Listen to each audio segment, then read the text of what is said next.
Akırkı bir sorum berip koyayın. Bir gana İmam Bukhari'nin akida kitabı emas, başka köplügün salaf imamlardan, Ahmad bin Hanbal'dan şagirdleri, başka ahli hadis, muhaddislerden akida kitapları köp. Şol zamanda problema bolgan şol Jahmiya fırkasına köp raddiya kitaplar yazganda. Şol jerdegi akidani bir qarab çıksak degen bir sunuşumda. Hop, men bitta savol bersam maylimi? Magalı beriңiz. Hop, o'sha joyda istava alal arsh bizatihi deganni qanday tarjima qilasiz?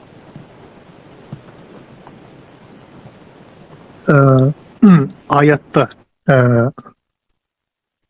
Oyatda bizatihi yo'q. Oyatda bizatihi yo'q. Hop, bizatiga jo'q, biroq salafların tushunchasi şu zatı menen bolganda. Jahmiylerdagi, Mu'tazilalardagi Allah kudreti menen, ilimi menen, sultan biyligi menen bardyk jerde deşken. Arıştadagi, jerde dagi dep etiqat kılışkanda. Masale ihtilaf salaftar menen Jahmiylerde ihtilaf nede çıkkan? Zatı jönünde bolganda, zatı jönünde. Jahmiler aytты, Allah zatı menen jerde dedi. Oşol Halk Afal Alibat kitabında İmam Bukhari Abdullah ibn Mubarak rahimahullah'tan asar geldirip Jahmiler Allah jerde de aytat deyt. Biz aytabız Allah arşında, asmanda da aytabız deyt. Asmanda. Bu jerde mani zatı jönünde olup atat.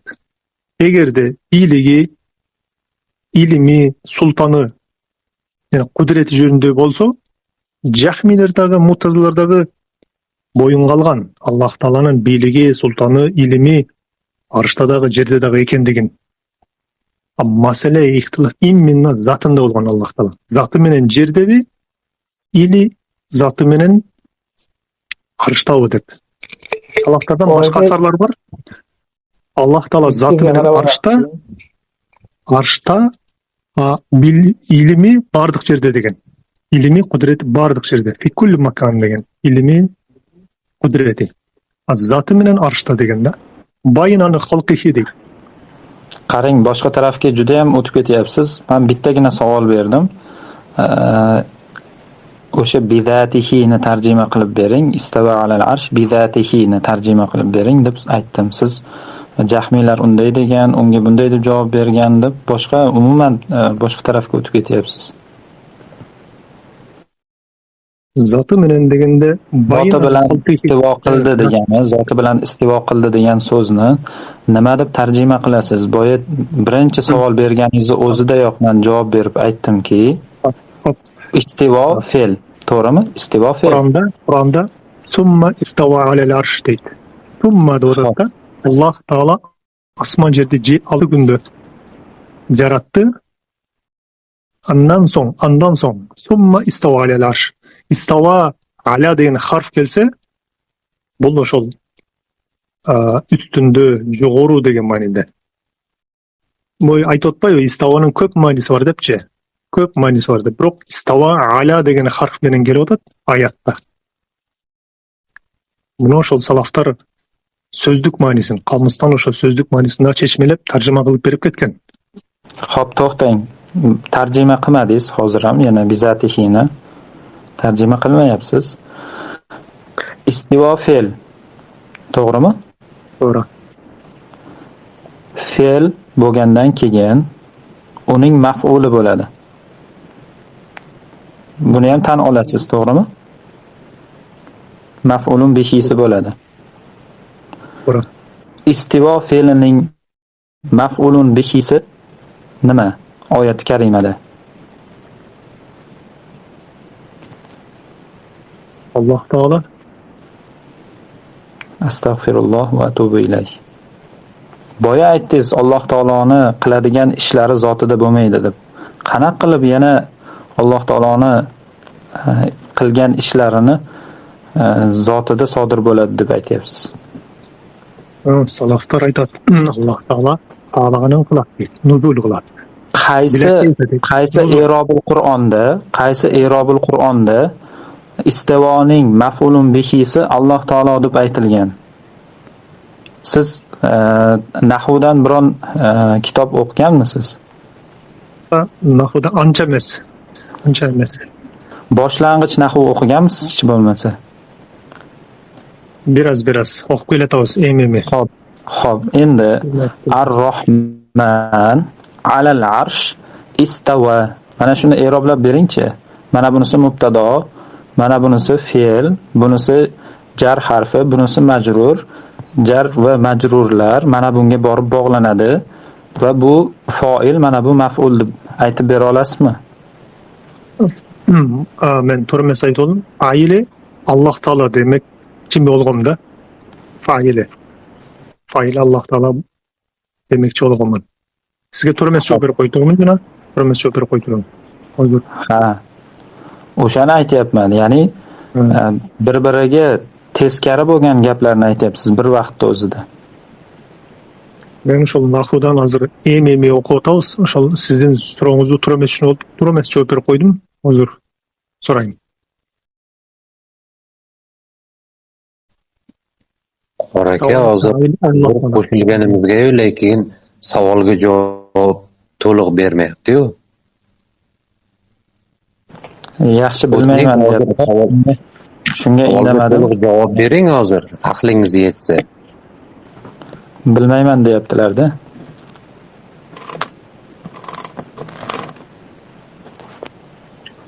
Assalomu alaykum rahmatullohi va barakatuh. Yaxshimisizlar? Va alaykum assalom va rahmatullohi va barakatuh. Ustoz. Ancha kechib qoldi, uxlamayaptimi hali ham? Biz ham hozir yotib chiqib kelyapmiz endi. Rus tili, o'zbek tili, arab tilida ham qo'ldan kelgancha turkcha xullas bir anaqa bo'ldi-da. O'zi maqsad ko'rish tanishish edi. Ma'lum edi. Bir qarorga kelib olgan, usul qabul qilmaydigan odam to'g'ri narsani qabul qilishi qiyin. Hop, bittani putnikmi degan do'stimizni bu savolni qayta berishlari, Alloh taoloning maf'uli bih deyishlari vaziyatni mana shunaqangi chigallashga sabab bo'ladi-da. Putnik o'zbekchani yaxshi bilasiz-a? Mavzuga menimcha o'zbekchaga tushunyapsiz ekan. Stromag'avi Roraka.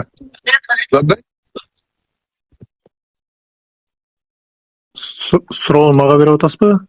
Ha, sizga. O'zbekchani tushunasiz-a, yaxshi? Men Qirg'izistonning shimol tarafidan o'zbekchani tushunaman. Harakat qilaman tushungunga. Qarangda, hozir siz bahs qilmoqchi bo'lgan mavzu Qur'on tilidagi mavzuda arab klassikasi, ya'ni Qur'on nozil bo'lgan lug'at, Qur'onga aloqador. Alloh subhanahu va taoloni kimda kim maf'ulun bihi desa, e'tiqodan aytsa dindan chiqadi-da. Alloh taolo foili mutlaq deyiladi. Har narsani bajaruvchi zot Alloh taolo. Nimaiki fe'l bo'lsa, har bir fe'lni yaratuvchisi Alloh bo'ladi, xoliq bo'ladi u. Maxluq bo'lmaydi. Maf'ul bih bo'lsa, Abror aka, men o'sha arab grammatikasini emi o'qib kelatam. O'sha so'rovni to'g'ri emas tushunib oldim. To'g'ri emas javob berib oldim. Hozir. Endi qarang. Istavo ala arshihi deganda bizatihi degan jumla umuman salafdan rivoyat qilinmagan. Nechta rivoyat bo'lsa olib keling, hammasini illatini sizga sanab beraman. Roviylardan taxminan Abu Ya'lo rivoyat qilgan, Ibn Batta rivoyat qilgan, Sijzi rivoyat qilgan. Ularning hammasini illati bor. Masalan deylik, Imom Zahabiy Sijzining shu rivoyatini keltirib, bizatihi kalimasi min kiysihi degan. Bizatihi degan jumlani shuntagidan olib gapirgan. Salafda yo'q bu gap degan. Bizatihi degan jumlani o'sha jahmiylarga raddiya berishlikda ma'noni ifoda qilib qo'shgan. Ba'zi ulamolar mubolag'a qilib, lekin salafdan vorid bo'lmagan, birorta vorid bo'lmagan. Topib bersangiz qo'l ko'taraman men shu zahot. Salaf deganda bilamiz, sahobalar, tobiinlar, tobiinlar. Bidatihi jumlasi yo'q. Mana hozir Javziy bilan keyingi bahsimiz mana shu haqida bo'ladi dedi. Ibn Abbosdan rivoyat qilingan Imom Bayhaqiy keltirgan hadis rivoyatini aytayapti. O'sha rivoyatni aynan Imom Bayhaqiyning o'zi isnaduhu laysa biqawi degan. O'sha rivoyatni qilib isnaduhu laysa biqawi degan.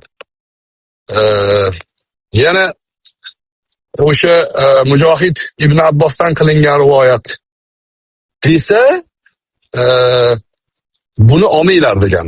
Ihzaruh degan. Chunki degan aynan Ibn Abbosdan deb juda ko'p noto'g'ri gaplarni gapirib olgan degan ta'na qilishgan. Bizatihi jumlasini topib bera olmaysiz. Topganlaringizni hammasini sanadida illat bo'lib chiqadi. Yoki hozir keltiring, falonchi manachi deb. Usmon ad-Darimi.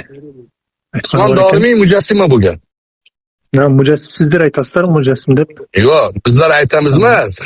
Hadis ilmida gap yo'q, muhaddis bo'lgan.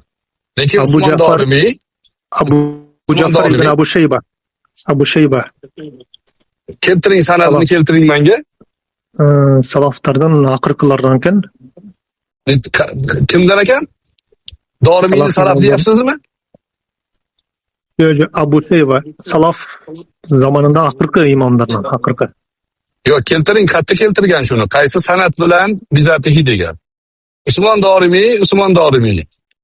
Minorani tagida turgan odamdan minorani uchida turgan odam Allohga yaqinroq degan. Abdulloh ibn Mubarakda aytgan bor. U ham o'sha sanatda illat bor. Sanatini shu Abu Hanifa. O'sha Abu Hanifa rahimahulloh Alloh taologa yaqinlik, uzoqlik masofa bilan bo'lmaydi degan. Alloh taologa yaqinlik karomat, uzoqlik ihonat bilan bo'ladi degan. Nimaiki jismga sifat bo'lish ehtimoli bo'lsa, o'shandan barimiz degan. O'shanga bila kayf deb keladi hammasida. Bila kayf nima degani? Hali Javziy aytdiki, bila kayf degani kayfiyatini bilmaymiz deyapti. Yo'q, bila kayf, kayfiyatini bilmaymiz deganimi? Kayfiyatsiz deganimi? Kayfa degan so'zni berib beraylik deb. Yo'q, bila kayf nima degani? Imom Malik aytganday. Kayfa degan so'rov berib beramiz. Yo'q, kayfi degan so'rov bermaymiz demagan. Bila kayf. Javziy aytayapti hozir, kayfiyatini bilmaymiz. Kayfiyati bor. Alloh taoloda kayfiyat bor-u, qanaqaligini bilmaymiz deyapti. Bu mujassimalik bu, mushabbihalik bu. Alloh taologa kayf kalimasini loyiq ko'rmaymiz. Bila kayf degani kayfiyatsiz degani. Qo'lni isbot qilamiz, yad kalimasini isbot qilamiz. O'ziga xos o'sha a'zo, masalan, odamning qo'li bor, mushugini qo'li bor, o'ziga xos. Allohning ham qo'li bor, o'ziga xos demaymiz. Yadni sifat deymiz, sifat. Jorihaga, javorihga, ya'ni a'zoga dalolat qiladigan mavzuni Alloh taolaga nisbat bermaymiz. Chunki bu Imom Tahoviy rahimahulloh aqidada Alloh taolo a'zolardan pokdir degan. A'zo Allohga nisbat berib bo'lmaydi. O'sha bila kayfni o'zida ketdi, adashib ketishyapti-da, uni mana shuni yo'q, bila kayf kayfiyati bor-u, ma'nosini bilmaymiz deb tarjima qilishyapti. Unaqa emas. Bila kayf degani kayfiyat bermaymiz. Endi yana bitta savol chiqadi. İstava ala arshihi bizatihi bo'lsa, demak, istava alal arsh bizatihi Allohga nisbatan sifat bo'lib qoladi. Allohni arshiga zoti bilan istivo qildi degan ma'no sifat bo'lib qoladi. Arshni yaratmasdan oldin o'sha sifat Allohda bormidi degan savolga javob yo'q. O'shalarda. Javoblari ham gapni olib qochish, kalom ilmini, falsafasini aylantirish bo'ladi. Alloh taolo sifatlari qadim bo'ladi. Kalomi qadim bo'ladi. Ko'rishi qadim bo'ladi. Har bir sifat qadim bo'ladi Allohga nisbatan. Azaliy, qadim, to'g'ri. Va la yaqbalu az-zawal wal intiqal deydi. Zavolni ham, ko'chishni ham qabul qilmaydi Alloh taoloning sifatlari. Kim aytgan bu so'zni? Bu so'zni kim aytgan? Bu so'zni Imom Ahmad aytgan. Imom Ahmad Zammut Tavilda aytgan. Imom Ahmad intiqolni qabul qilmaydi, zavolni qabul qilmaydi degan. Ya'ni biz johil bo'lamiz oldin, kitob o'qisa, keyin ilm sifat paydo bo'ladi bizda. Alloh taolo hali gapirmasdan turib ham, ya'ni maxluqotlarni yaratmasdan turib ham xoliq hisoblanadi. Buni Abu Hanifa aytadilar Fiqh akbarda. Va Musa alayhissalomga qadim kalomi bilan gapirdi deydilar. Qadim gapirgandan keyin paydo bo'lmaydi. Gapirish sifati Alloh taoloda. Bu Arshni yaratgandan keyin Allohning sifatlari qadim ekanligida mushkil yo'q. Yo, bizatligida mushkil chiqadi-da. Alloh taoloning zotida o'zgarish paydo bo'lib qoladi. Kalam sifatida bir masala chiqadi-da. Alloh taoloning sifati, kalam sifati qadim. Biroq Musa alayhissalom zamonida Musaga harf bilan, savt bilan uyladi deganda Maturidi ash'ariylar inkor qiladi ekanda, men bilishimcha. Inkor qiladi chunki ovozga muhtojlik bo'lib qoladi unda. Biroq salaflardan keladi-ku. Salaflardan kelmaydi. Imom Buxoriyda hadis bor. Hadisni matnida buyuradi degan kalima bor. Amara degan kalima bor. Alloh taolo buyuradi. Ovoz bilan gapiradi degan kalima keladi. Ani buyuradi tashavorib Alloh taolo ovoz bilan gapiradi. Ga aylanib qolgan. O'shaning uchun bu mavzu nimaga ishora qilmoqchi edim? Bu mavzu Qur'on tilini, klassikasini va salaflarning o'rtasidagi ixtiloflarni, lug'atlardagi mafhumni nimaga dalolat qilishini, shunga o'xshagan narsalarni bilmasdan turib aralashish mumkin bo'lmagan mavzu. Va alaykum assalom. Siz yaxshimisiz? O'zingizda? Qanchamasdan? Abror aka, rahmat, alhamdulillah. Xizmat yo'q? Rahmat, ko'rishamiz. Xo'p. Abror aka, bir so'rov bor menda shu yerdan. Xo'p. Gapim tushundingiz-a? Men gapimni xulosasini aytib qo'yay. Bu mavzu e'tiqod aqida masalasi. To'g'ri. Masalan, Arobiy bittasi kelib payg'ambar alayhissalomga islomda menga nima bor deganda 5 vaqt namoz deganlar. Boshqa alaykum assalom rahmatulloh. Boshqa yana bormi deganda yo'q, illa tatavvuan deganlar. Sanab oddiy sodda narsalarni so'ragan payg'ambar alayhissalom, shular bo'ladi, illa tatavvuan qo'shsang o'zing bilasan deganlar. Bo'ldi. Wala azidu wala anqusu degan. Bunga qo'shimcha qo'shmayman ham, kamaytirmayman ham deganda Rasululloh shuni jannat deb bashorat berganlar. Yoki najot topdi agar gapida tursa deganlar. Ana shu mavzuda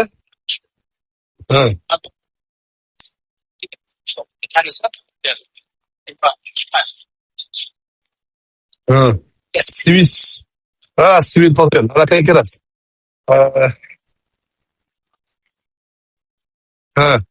Liftdan so'rash kerak, lift.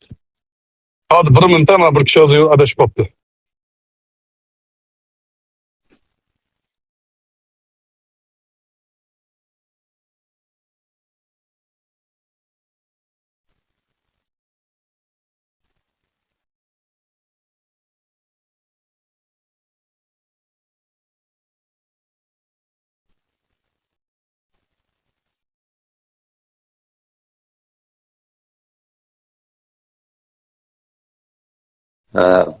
Putnik hozir kuta turing-da, hozir ustoz qaytadilar.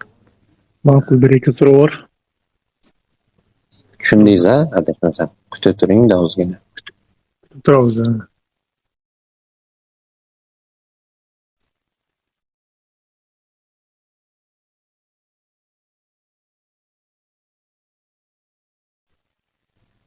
Savoli bor birodarlarimiz, savolingizni qisqacha mazmunini linkingizni ustiga yozib oling-da, iltimos. Shunga qarab ochamiz mikrofoningizni.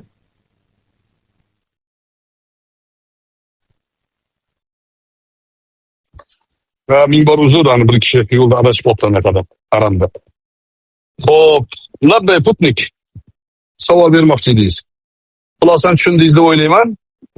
Savolingizni bering. So'rov Imom Buxoriyning Xalq af'al al-ibod kitobida jahmiylarga raddiya berganda ne jönünde bo'lgan? Zati jönündemi? İstava deganda misali jahmiylar aytdi-ku, Alloh taolo bardıq jerde depçi. Şuga qarşı rad berganda istava alel arş deb, asmanda deb. Zati jönündemi? Ne jönünde bo'lgan? İmam Buxoriy salaflardan asar keltirganda shu jahmiylarga rad berib. Yo'q, siz noto'g'ri aytyapsiz uni. Uni arabiy matnini olib kelsangiz, sanadini ko'rsangiz, boshqa narsa kelib chiqadi. Men sizga demoqchi bo'lgan narsam, shunaqa mavzular bor. Mu'tazilaga qarshi aytilgan raddiya Xavorijga qarshi tushmaydi u. Xavorijga aytilgan raddiyada Mu'tazila bilan bitta safda bo'lib qolamiz biz. Mujassimaga aytilgan raddiya, Jahmiyaga aytilgan raddiya bilan bir-biriga tushmaydi. O'shaning uchun Jahmiyaga aytilgan raddiyani e'tibori Jahmiyani fikridan kelib chiqadi. Jahmiyalar Alloh taolo hamma joyda deydi. Yoki qo'yib bersangiz Alloh taolo osmonda yo'q deydi, misol uchun. Samoni inkor qiladi, Qur'onda kelgan oyatni inkor qiladi. Ana shu narsalardan kelib chiqib, unga aytilgan gap o'ziga xos bo'ladi. Bitta misol keltiraman. Misol uchun deylik. Amal iymondanmi degan savol bor. To'g'rimi? Amal iymondanmi degan savol bor. Shunda 3 xil mavzu bor. Birinchisi, Xavorijlar aytadiki, al-iymon qavlun va amal deydi. Mu'tazilalarda ham shunday. Mu'tazila aytadiki, al-iymon qavlun va e'tiqod deydi. Amal yo'q deydi. Salaf aytadiki, ahli sunna qavlun va amal deydi. Endi Xavorij bilan ahli sunnani, salafni gapi bir xil chiqdi. Nima farqi bor? Shuni farqlaysizmi? Shu yerda nimada farq qiladi Xavorij bilan? Xavorij ham aytadiki, al-iymon qavlun va amal deydi. E'tiqodun bil janan va amalun bil arkan va yazidu bit ta'ati va yanqusu bil isyan. Bu salafni fahmi. Nima farqi bor Xavorij bilan? Xavorij amal iymondan deganda nimani nazarda tutadiki, salaf ahli sunna amal iymondan deganda nimani nazarda tutadi? Shuni farqini ajratib bera olasizmi? Mening o'qiganim bo'yicha Xavorijlar iymon ko'payib azayib deydi. Ko'payadi, azayadi deydi Xavorijlar. Xavorijlar aytmaydi. O'shaning uchun bulardan takfir masalasi shundan kelib chiqqan. Kuni o'qilgan odam iymoni mutlaq yo'q bo'lib ketadi, kafir bo'ladi deydi. Savolim tushundingizmi? Salaflar aytgan iymon ko'payib azayadi. Solih amal bilan ko'payib, fosiq ishlar bilan azayadi deydi. Ko'payganda nima ko'payadi? Ko'payganda nima ko'payadi? Iymon, masalan, 7 ta narsaga iymon keltirishimiz kerak, iymonni farzi. Amal bilan ko'paysa 8 ta farz bo'lib qoladimi? Yo'q. Ko'payishni ko'p dalillar bor oyat hadisdan. Ko'payib azayadi. Men ko'payish ozish haqida so'ramadim. Savolimni qaytaraman yana. Iymon amaldan, amal iymondan degan jumlani Xavorij ham aytadi, ahli sunna ham aytadi. Bir xil jumla. Yuqoridagi gapga misol keltirmoqchiman. U Jahmiylarga aytilgan gapni misol keltirib, bu yoqda xato degan gapni gapirish noto'g'ri deganga misol keltiryapti. Savolni qaytaraman. Amal iymondan degan jumlani Havorij qanday talqin qiladi? Ahli sunna qanday talqin qiladi? Ahli sunna degende siz Aşari Maturilerden nazarda tutkan bolsanız imanı kamil bo'ladi deysiz. To'g'rimi? Savollarni qaytadan aytaman. Iymon amal iymondan degan jumlani ahli sunna ham aytadi, salaf fahmi bilan. Tabiiyki Maturidi Ashari salaf hisoblanadi. Salaflardan keyin bu. Salafni fahmini shular bizga bergan e'tiqodda. Imom Maturidiyning aqidasi Abu Hanifaning aqidasidan zarra qadar farq qilmaydi. Imom Ash'ariyning aqidasi Imom Shofiyning aqidasidan zarra qadar farq qilmaydi. Boshqa mavzuga o'tmaylik. Savolni yana qaytaraymi, 5-marta qaytaraymi? Havorij bilan ahli sunnani, salafni fahmini nima farqi bor? Ikkalasi bir xil jumla tuzyapti. Amal iymondan deyapti, bir xil jumla. Nima farqi bor? Javobimda şol. Havarijlar iman ko'payib azaybaydi deydi. Buni so'ramayapman. Buni so'ramayapman. Ayirmasi shunda. Yo'q, iymon amaldan deganda nimani nazarda tutyapti deyapman. Ko'payish kamayishni aytmayapman. Iymon amaldan. Demak, bilmaysiz, bilmasligini talomaysiz. Shunaqami? Sizni bilmaysizmi? Meni fahmim emas. Ben sizga salafni fahmini so'rayapman. Nimaga havorijlarni biz ahli bid'at deymiz-u, salafni bu gapini to'g'ri deymiz? Ahvol shu demoqchiman. Ahvol shu demoqchiman. Holat shu demoqchiman. Hozir birmi?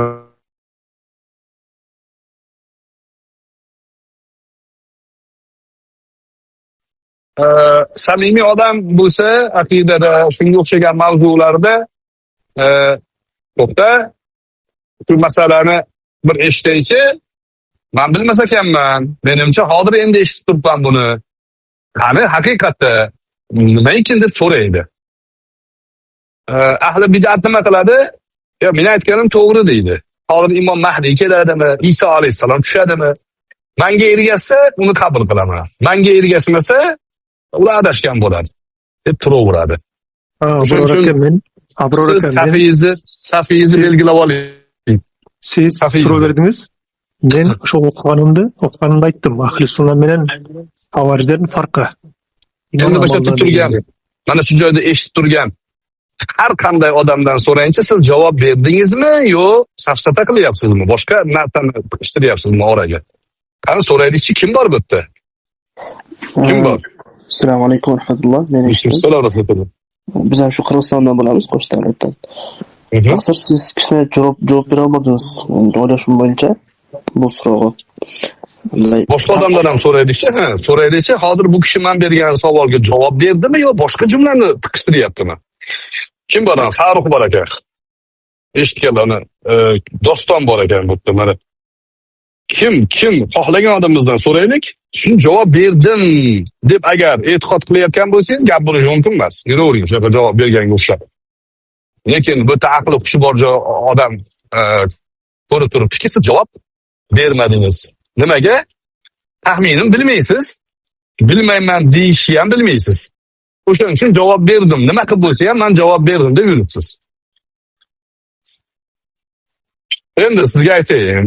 Ibn Hajar Asqaloniy rahimahulloh buni aytadilarki, Havorij bilan ahli sunnaning amal iymondandir degan jumlasini farqi, Havorij amal iymonning sharti deb da'vo qiladi.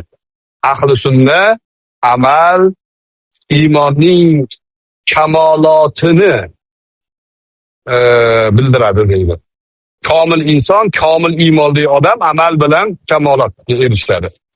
Iymoni amalni qilmasa ham iymoni to'g'radi.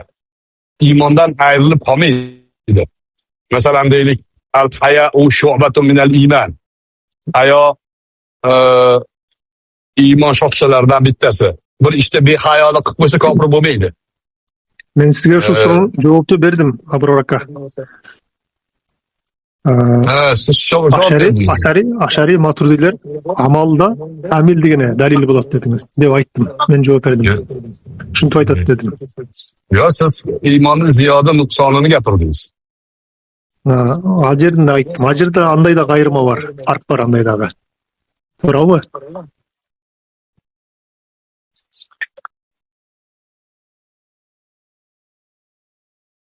Murjiya menen xavarijlerden o'xshashlik sol iymon ko'payib azaybaydi deydi. O'xshash yer usul yer. Biz iymon ziyoda bo'lish, nuqson bo'lishligini ahli sunna aytamiz.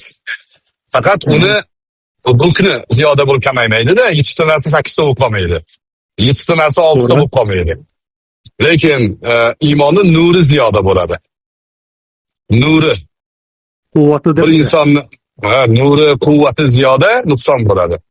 Chunki masalan, iymonni shartlaridan bittasi qadar, qazo Allohdan deb iymon keltirishimiz kerak, farz bu. Lekin ba'zan mana shu joyda iymonimizda quvvatsizlik bo'lib, kimdandir ko'rib qo'yamiz, masalan. Kimdandir ko'rib, unga aybni to'nkamoqchi bo'lamiz. O'shaning uchun bu yerda o'sha anaqani Imom Buxoriyning sharhi, Ayniyning sharhida ham aynan mana shunga bir 20 betni vaqt ajratgan. Iymonni sho'balari, 70 dan ortiq sho'basi bor. Eng afzali la ilaha illalloh, eng kichkinasi amatatul ada anik tariq kabi keltirib har bittasini sanab chiqqan. Mana shu bo'lmasa iymon bo'lmaydimi? Bu bo'lmasa iymon bo'lmaydimi? Bu sanab chiqqan. Ya iymon bo'ladi. Ha, demak iymonning rukni, sharti emas amal deb xavorijlarga raddiya bildirgan. Mayli, menda sal vaqtim tiniz bo'lib qoldi endi. Sizlarni suhbatingizga aralashganimga rozi bo'lasizlar. O'zingizlar gaplashinglar, men yana bir nasib bo'lsa yana suhbatlasharmiz, lekin umumiy xulosa shu do'stlar. Bu nimaga Alloh taoloning irodasi, adolati shunga o'xshagan narsalar bo'ladi desa, ahli sunna Mu'tazilaga ham va Xavorijga ham, Botiniyga ham, Zohiriyga ham raddiya berib, o'rtada ekanligini isbotlab boraveradi.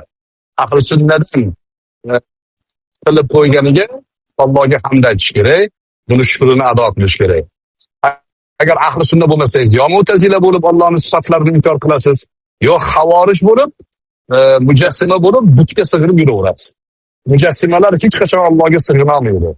Allohni mana shu tepada deydi. Mana shu osmonni 7 qavat osmondan keyin arsh tepasida Alloh turibdi deydi. Bu agar e'tiqod ma'nosida, jism ma'nosida bo'lsa kufr gap bu. Mana shunaqangi g'ulotlikdan, mana shunaqangi fahm buzilishidan Alloh hammamizni asrasin. Bir nuqtaga qo'l bosdilar, putnik birodarimiz agar tushunsa, o'zini inkor qilganini tushunib yetardi. Ya'ni putnik birodarimiz aytayaptiki, agar Alloh taologa ma'no isbot qilmasak, yat kalimasidagi ma'noni Allohga isbot qilmasak, demak sifatni inkor qilgan bo'lamiz. Sifatni, Allohning sifatini inkor qilgan bo'lib qolamiz, deyaptilar. Dilshod Qaraka so'rayaptiki, qo'lni nechta ma'nosi bor? Bu sana bitta ma'nosini bilarkan bu kishi. Qolgan ma'nolarini siz bilmaysiz. Demak, shunda inkor qilgan bo'lasizmi sifatni? deb savol beryaptilar. Bunga javob bermadi putnik. Agar javob bersa, yuqoridagi qoidasiga ko'ra ha deyish kerak. Ha. Ma'noni bilmaslik, uni inkor qilishlik bo'lib qoladi. Deyish kerak edi. Demak, o'zi bir odam bir narsani bilmasa, uni ma'nosini inkor qilgan hisoblanmaydi. Yo, ma'nosini bilmasam, uni inkor qilgan bo'lmayman, u oddiy gap-ku desa, yuqoridagi Alloh taologa beriladigan ma'noni bilmayman desa, sifatni inkor qilmaslik kelib chiqardi. Mana shu eng yaxshi fasohatli e, ya'ni mulzam hujjat bo'ldi bilgan odamga. O'shani xulosasini ko'pchilik tushundi ham menimcha. Men bir xulosalab qo'yay dedim. Alloh subhanahu va taologa Imom Shofiydan qilingan rivoyat bor. Nima deganlar u kishi? Nu'minu bi kalamillahi ala muradillahi va bi sunnati rasulillahi ala murodi rasulillahi deb kelgan. Biz ahli sunna mana shunga e'tiqod qilamiz. O'zimizdan o'zimiz mavzu to'qib olib, Alloh taoloning qo'li bor, a'zo, lekin o'ziga xos a'zo deb buni ya'ni o'zimizni cho'ntagimizdan bir ma'no chiqarib olib, Allohga isbot qilmaymiz. Bunga o'xshagan isbotlar nimaga odamlarning ichida paydo bo'lib qolib, odamlar mana shu fitnaga kirib qolsa qaytib chiqib keta olmaydi desa, islom tarixida o'sha Mu'tazila degan balo mana shu narsalarga asos bo'lgan. Mu'tazilalarni jahmiylari haddan oshib Alloh subhanahu va taoloning sifatlarini mutlaqo inkor qilishni boshlaganda, ularga raddiya beraman degan jamoat ular ham ko'p narsalarda haddan oshib ketib qolishgan. Ahli sunna o'sha marhalada o'rtani tanlagan. Bila tashbih wala takyif wala ta'til iymon keltiramiz deyishgan. Allohga tashbih isbot qilmaymiz, kimlargadir o'xshaydi demaymiz. Takyif, kayfiyat isbot qilmaymiz, qanaqadir kayfiyati bor-u biz bilmaymiz demaymiz. Wala ta'til, Qur'onda kelgan, sunnatda kelgan sifatlarni yo'qqa chiqarmaymiz. Mana shu holatda iymon keltirgan ahli sunna bo'ladi. Kimda kim ta'til qilsa Mu'tazila bo'ladi. Kimda tashbih qilsa u mushabbiha bo'ladi. Kimdir kayfiyat bersa mujassima bo'ladi. Mana shu uchalasidan ozod bo'lish uchun o'sha jamoalarni mujodalasini xabardor bo'lishimiz kerak, ularni o'rganishimiz kerak. Agar mavzuga kiradigan bo'lsak, eng soddasi, eng mo'tadili, eng o'rtada qolgan, yutuqda qolgan payg'ambar alayhissalatu vassalom bashorat bergan, najot topgan jamoa bila tashbih wala takyif wala ta'til iymon keltiradi. Mana shu 3 ta narsa qadimda o'tgan jamoalarni adashganlarini sifatlari bo'lgan. Qaysi biridir tashbih qilgan, qaysi biridir kayfiyat bergan. Hozir putni kayfiyat beryapti. Kayfiyati bor deyapti. Masalan, yat kalimasini kayfiyati bor. Yat deganda insonni zehniga kelgan mavzuni hamma biladi. Qo'l. Mana shu qo'lni Allohga, mana shu ma'noni Allohga isbot qilamiz, qanaqaligini bilmaymiz deyapti. Mujassima shu. Nimaga desa, chunki qo'l degan jumla faqatgina va faqatgina ya'ni a'zo sifatida ishlatilmaydi. Jonlilarga nisbatan ishlatilmaydi. Qo'l deganda jonsiz narsaga ham ishlatiladi. Jonsiz narsa. Masalan, la ya'tihi batil min bayni yadayhi wa la min khalfihi deb keladi. Va alaykum assalom. Yaxshimisiz? Va alaykum assalom. Allohga omonat. Demak, Qur'onni ham qo'li bor degan oyat bor. La ya'tihi batil min bayni yadayhi kelgan. Men suhbatlashib tushib olsangiz bo'ladi. Kim? Oling, hop 1 minutda. Oling. Rahmat. Alloh qabul qilsin. Duoingizni turing, xo'p bo'ladi. Rahmat, sabr dilang. Endi insonning zehniga kelgan yat kalimasining birlamchi ma'nosi zohir. Eng birinchi inson zehnida paydo bo'ladigan ma'no hayvonotlarga, ya'ni joni bor narsalargagina ishlatiladi.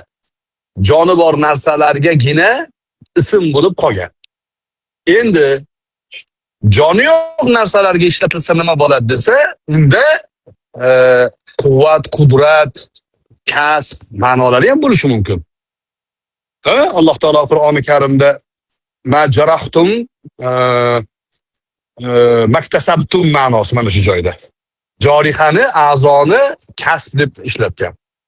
Endi Imom Muslimda Sam'on qaysi sahoba edi? Sam'on ibn Asim edi, bir sahobadan rivoyat qilingan hadis bor. Imom Muslimda Payg'ambar alayhissalom Yajuj Majuj haqida kelgan hadisda Rasululloh yad kalimasini, yadan kalimasini quvvat ma'nosida ishlatganlar. Tavil qilmaslikning iloji yo'q. Yajuj Majuj chiqqanda aytganlarki, ma min ahadin yadani liqatlihim deganlar. Ma min ahadin yadani liqatlihim yoki liqitalihim deganlar. Birorta odam ularga qarshi jang qilishga yadani, ya'ni quvvati bo'lmaydi, kuchi yetmaydi. Buni sharhida Imom Navaviy inson o'sha bir narsani bir odamni itarib olganda ikkita qo'li bilan o'zini himoya qilib, o'zi qo'li bilan ya'ni o'zini himoya qilishligiga kinoyatan quvvatdan murod bu degan. Endi yuqorida Putnik aytdi, yad kalimasini quvvat desa Mu'tazila bo'lib qoladi. Payg'ambar alayhissalom Mu'tazila bo'lib qoladimi shunda endi? Payg'ambar alayhissalom yadan kalimasini quvvat ma'nosida ishlatyaptilar. Muslimda kelgan bu hadis. Nawwas ibn Sam'on radhiyallohu anhu, adashmasam, Nawwas ibn Sam'on radhiyallohu anhudan ma min ahadin yadani, hech bitta odam yo'qki quvvati yetmaydi liqitalihim, Yajuj Majuj bilan urushlikka. Faqat qochiladi. Yajuj Majujga hech kim kuchi yetmaydi. Mana shu hadisdan yadan kalimasini quvvat ma'nosida ishlatdilar. Alloh subhanahu va taologa nisbatan yad kalimasini Alloh ishlatgan bo'lsa, quvvat deb nisbat berishlikni hech qanday problemasi yo'q. Yadni Allohga isbot qilgan holda ishlatsa. Mu'tazila nimaga yad kalimasini quvvat deydi deb Abu Hanifa tanqid qilganlar desa, ular yad kalimasini inkor qilib quvvat deydi. Yad degan sifat yo'q Alloh taoloda. Uni qayerda kelsa quvvat, qayerda kelsa ne'mat deymiz deydi. Chunki la naqulu inna yadahu qudratuhu kelgan. Inna yadahu qudratuhu bu hasrni bildiradi. Arab tilida hasr bor. Albatta qayerda yad kalimasi kelsa uni quvvat deymiz. Asl ma'nosini isbot qilmaymiz degan ma'no kelib chiqadi. Lekin Payg'ambar alayhissalatu vassalom yadan kalimasini quvvat deb ishlatyaptilar. Yad kalimasini isbot qilish bilan birga quvvat deyishimizning problemasi yo'q. Mavzuga aloqador kimda savol bor?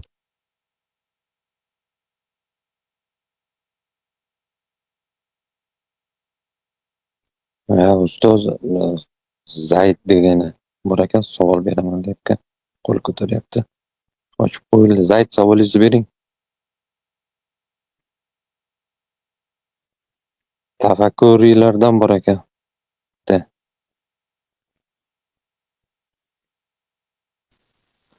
Assalomu alaykum va rahmatulloh ustoz. Va alaykum assalom va rahmatulloh. Ustoz, shu mavzuga oid savolim bor edi. Shu masalan Abdulloh domlayamiz ham o'zimiz ham, ya'ni domlani qo'li bor deymiz, kayfiyatini, ya'ni o'zi biladi degan joyini eshitgandim-da. Shuni qanaqa tushunamiz uni domla hozir? Xo'p, birinchidan bir kishini shunaqa deganini eshitdik, qanaqa tushunamiz desangiz, u kishidan so'ralash kerak bo'lgan mavzu bo'lib qoladi. Chunki bu o'zi yo'q odamni nima niyatda aytganini bilib bo'lmaydigan mavzu. Agar salafdan biz dalillarni o'rgansak, bila kayf o'sha yad sifatini isbot qilish Qur'onda ma'lum kelgan.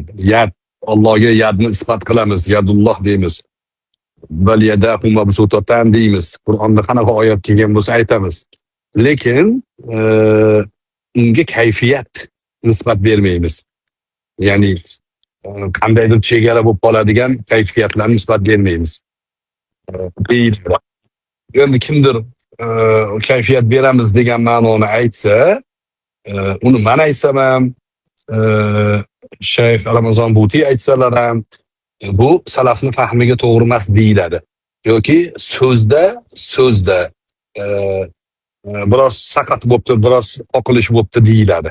Chunki kayfiyat Allohga nisbat bergan zahotingiz Alloh subhanahu va taologa tashbih, takyif, tashbih, kayfiyat berish jismga nisbatan sobit bo'lib qoladi. Misol uchun Abu Hanifa rahimahulloh innalloha shay'un la kal ashya deganlar. Alloh taolo shay degani shaydir, la kal ashya. Boshqa narsalarga o'xshamaydi. Deb ma'na shay isbatuhu bila jismin wala jawharin wala aradin deganlar. Shay degani uni jismsiz, arossiz, ya'ni isbot qilamiz. Isbatuhu bila jismin deyaptilar-da. Bundan nima kelib chiqadi? Bundan nima kelib chiqadi? Lug'atni har bittasini o'zini ko'taradigan mahmul ma'nosi bor. Amal qilinadigan ma'nosi bor. O'sha ma'noga dalolat qiladigan narsalar Allohga nisbat berib bo'lmaydi. Nima desangiz ham, masalan, Alloh taoloning jismun la kal ajsam deb bo'lmaydi. Nimaga desa, chunki jismga beriladigan ma'no bor. U ma'nolar Allohga loyiq bo'lmaydi. Hech bir boshqa jismlarga o'xshamaydigan desizdan bo'lmaydi. Nimaga? Jism deganda molekuladan tashkil topgan narsaga aytiladi. O'shaning uchun Alloh taoloning jism demaymiz, nima deymiz? Shay deymiz, shay. Shay Qur'onda Alloh taolo o'zini shay deb aytgan. Laysa kamislihi shay degan.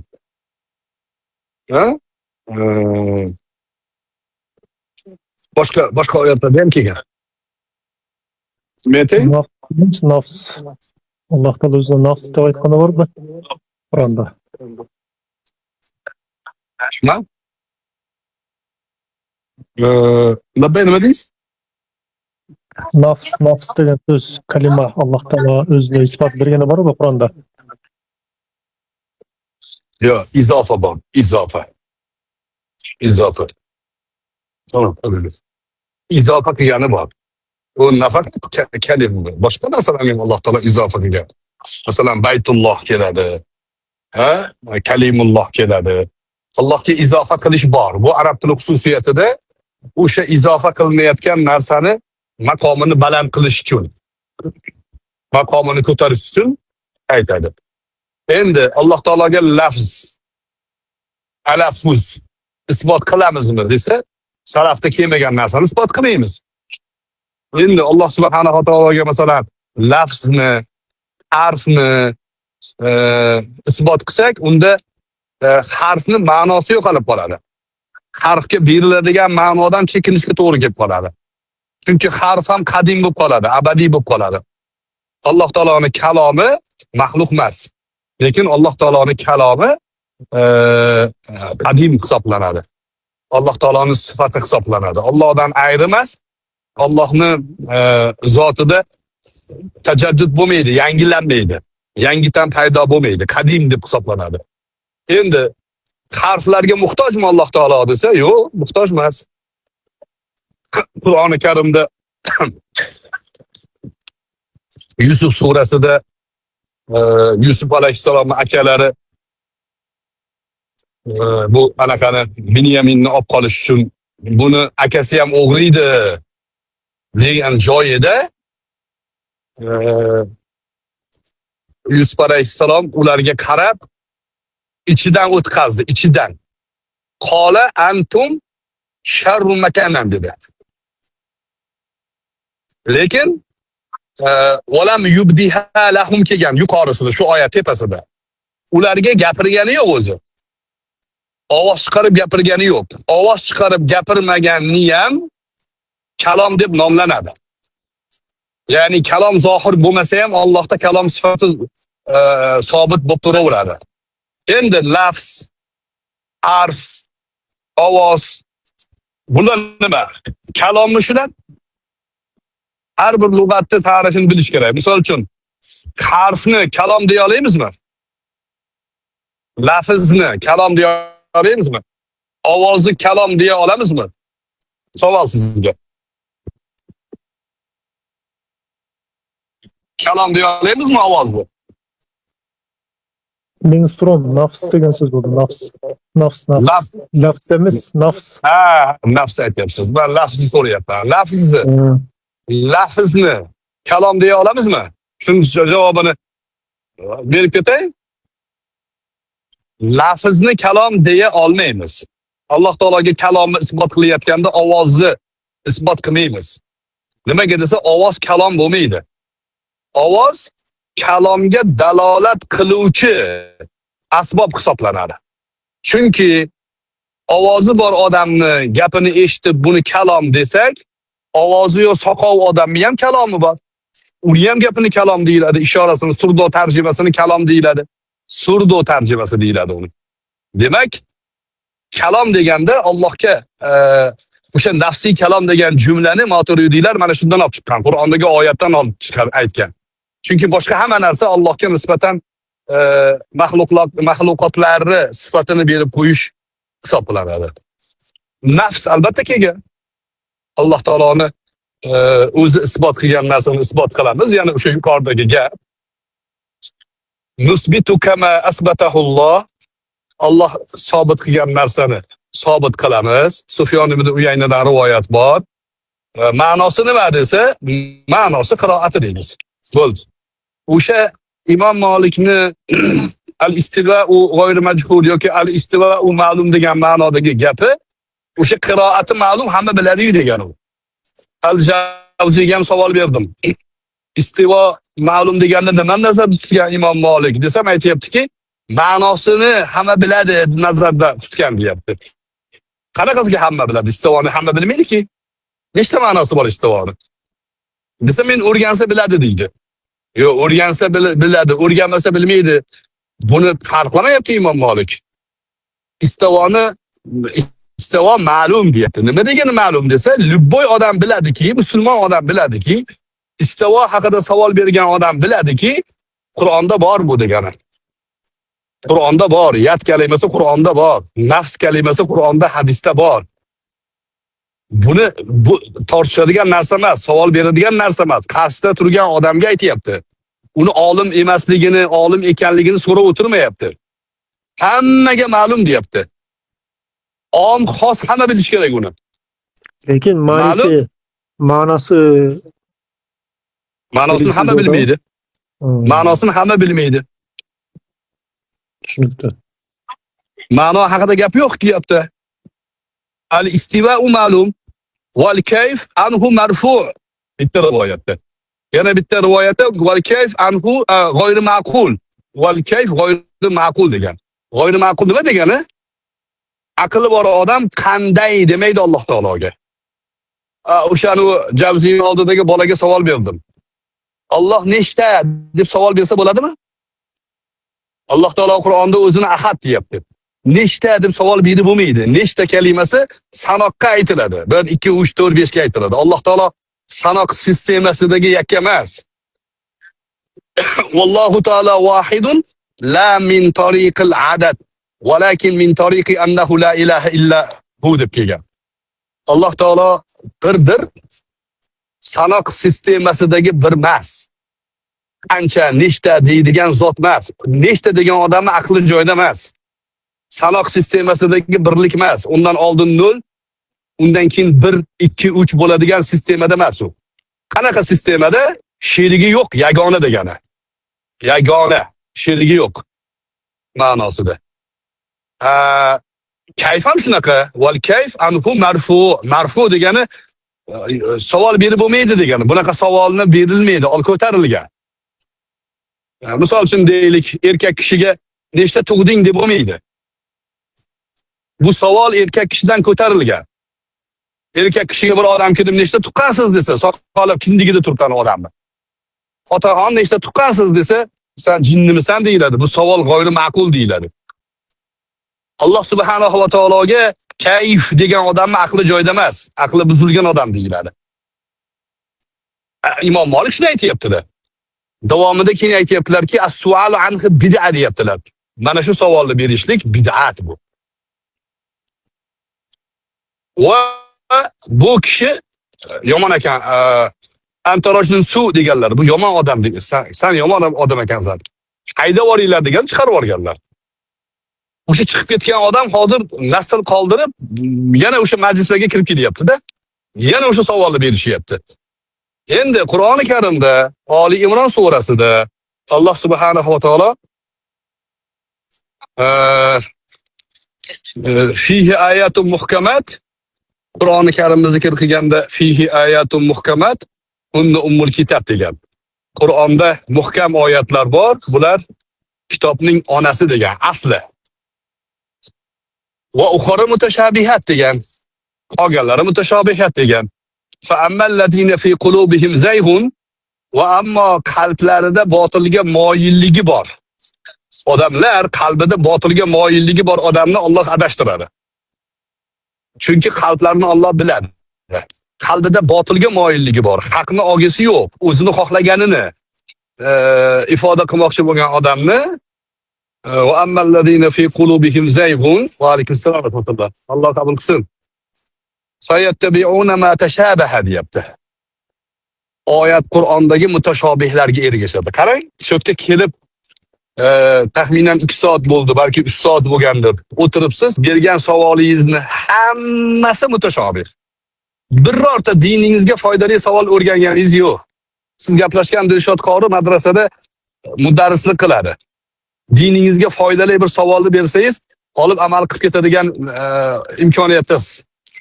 Yo'q, siz mutashobih savol berishingiz kerak. Nimaga? Ammalladina fi qulubihim zayghun. Qalbida botilga moyilligi bor odam faqat shunaqa mutashobihni so'raydi. Keyin nima bo'ldi? Oyat tugatib qo'yaymi? Oyati davomida nima dedi? Varrasihu va ammalladina fi qulubihim zayghun fayattabi'una ma tashabaha minhu ibtigha'al fitnati wa ibtigha'a ta'wili. Nima uchun bunaqa savol beradi desa, fitna uchun beradi. Fitnani talab qilib beradi. Fitna qo'zg'ash uchun beradi. Va nima ma'nosini bilish uchun beradi. Ta'vil, tafsir, ma'no degani. U zohir lafzni muvofiq lafzga burish degan ma'no istiloh keyinchalik chiqqan u. Ta'vilni asl ma'nosi ma'no degani. Va ma ya'lamu ta'wilahu illa Allah. Uni ma'nosini faqat va faqat Alloh biladi. Ma'nosini Alloh biladi.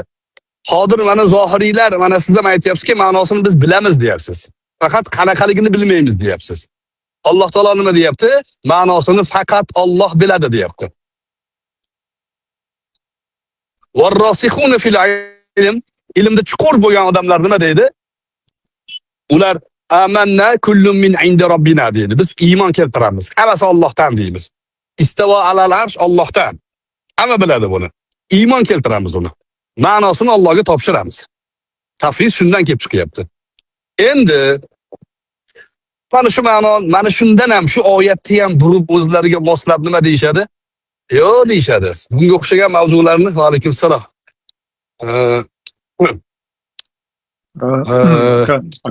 Mutashabih. Bu hozir savolni ushlab turing. Mutashabih oyatlar bu emas. Mutashabih oyatlar deydi. İsa alayhissalomning nuzuli, Dajjolning chiqishi, Mahdiyning kelishi, mana shular deydi, mutashabih deydi. Endi biz ulamolar aytadiki, xo'p, qaysi musulmon İsa alayhissalomning nuzuli haqida fitna qo'zg'adi? Qaysi musulmon mana shu mavzuni ko'targanda fitna qo'zg'aldi? Yo'q-ku unaqa fitna qo'zg'algani, fitnaga aloqador hech narsa yo'q-ku. To'g'rimi?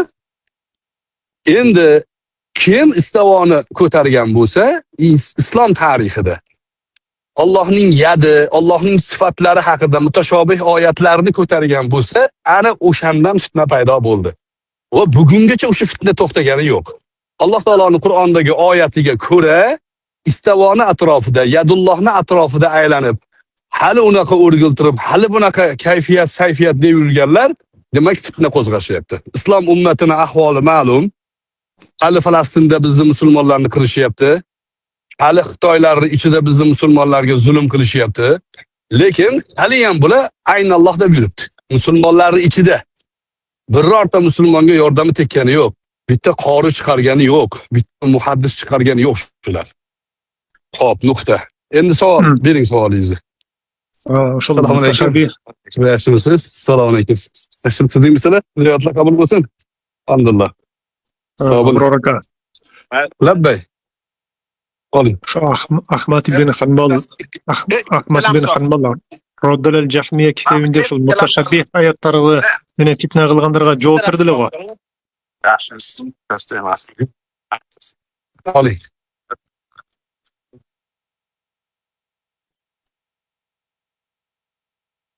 Ahmad ibn Hanbal Roddalal Jahmiya kitobida mutashabbih oyatlarni fitna qilganlarga qanday javob bergan? Keltiringchi, uni bilmayman. Hozir siz qo'shnim oti nima deyapsiz-da menga? O ko'p kitobda cho'ng kitobni qanday ko'tarasiz? Siz alim odamsiz, so'zingiz o'qib ko'rsangiz kerak. Yo, Imom Tabariy mutashobihni, Ibn Kasir mutashobihni, Imom Ahmad mutashobihni ta'rifini aytgan. Muhkam bitta ma'nodan boshqaga dalolat qilmaydi. Mutashobih bitta ma'noda qolib ketmaydi. Ikkita va undan ortiq ma'noga dalolat qiladi. Uni mutashobih deydi. Imminna men shu xos Ahmad ibn Hanbal Roddalal Jahmiya kitobida qanday javob bergan? Shunday Rod alal Jahmiyani sunnada kelganmi? Imom Ahmad ibn Hanbalning o'g'li Abdulloh rivoyat qilgan gap aytyapsizmi? Roddalal Jahmiyadan kitob bor. Kimniki bor? Yo'q, sunna emas. Ahmad ibn Hanbalning balasi sunna kitob emas. Imminna Ahmad ibn Hanbalning o'zining kitobi, Roddalal Jahmiya kitobi. Uni tashlasangiz o'rtaga matnni ko'ramiz. Biz hozir kompyuter emasmiz, hammasini yoddan biladigan. Lekin men aniq bilamanki, ulamolar mutashobihni bir ma'nodan boshqa ma'noga dalolat qilgan oyatlarni aytadi. Mutashobih. Siz bana oyatni Ali Imron surasining 7-oyatini keltirdingiz. Tavilne kirishib, mutashabih hayotlarga kirgan bu fitna qilganlar, yuragida maraz borlar debchi shu oyatni keltirdingiz. Endi turli asharlar tavil qilgan usullarına shu oyatga tushib qolmaydi. Masalan, oldu qudrat. Tavilni kim qudrat degan? Maturidiylarda bor asharlarda. Yo'q, istavona deganlari. Maturidiylarda yo'q. Ashariylar bilan borib o'zlari bilan gaplashasiz. Men Maturidiyman, Maturidiyda yo'q. Kitobini o'qiganmisiz tavhidni? Tavilotni o'qiganmisiz?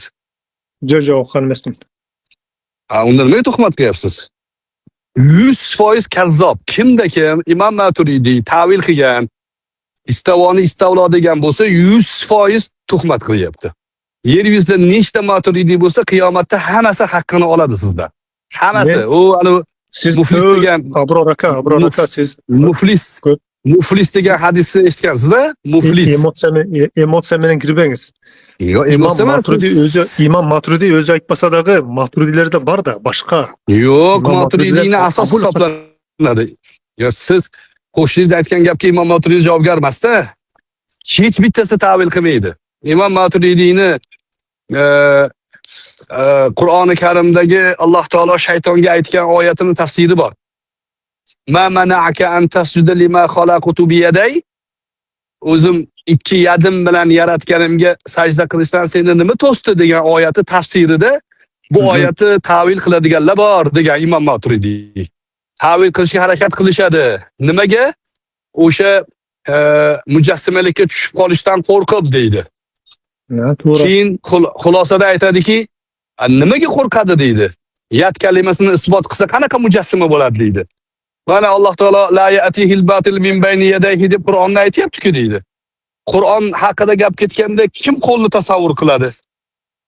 Tasavvur qilmaydi-ku deydi. Ha, shundoq ekan ta'vilga ehtiyoj yo'q deydi. Nima qilamiz ta'vil qilib? Yaday keldimi? Bo'ldi, yaday isbot qilamiz, bo'ldi deydi. Imom Maturidiyga men buni hayajon bilan aytmayapman. Sog'lom, ilmiy, aql bilan aytayapman. Kazzob kimda kim Imom Maturidiyni ta'vil qilgan, Alloh hamma joyda degan, qo'lni qudrat degan bo'lsa, kazzob. Lekin yat kalimasini quvvat ma'nosi ham bormi desa, bor deymiz. Yuqorida keltirdim, men hadisda keltirdim. İmom Muslimda Navos ibn Sam'on radhiyallohu anhuning hadisini keltirganda bormi deysiz yo kech keldingizmi? Ha, uqdim. O'sha yerda yadon kalimasi bor, bir xil kelgan. Nima deb ma'no aytamiz unga? Rasululloh quvvat deyaptilar o'sha yerda. Quvvat kalimasini qo'l deb aytyaptilar. Şol hadisni to'liq aytib bera olasizmi? Men izlab ko'rayin-da o'zim.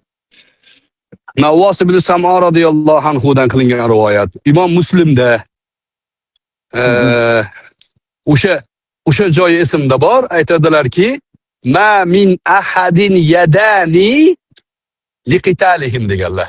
Ma min ahadin degani hech kimni yadani quvvati yetmaydi liqitalihim liqitali qavmi Yajuj Majuj degani. Yajuj Majuj qavmi bilan jang qilishlikka hech kimning ikki qo'li yetmaydi deganlar. Ikki qo'li yetmaydi, quvvatdan murod. Imom Navaviy shuni quvvat qudrat deb tarjima qilgan. Shunga da'vat qilyapti degan.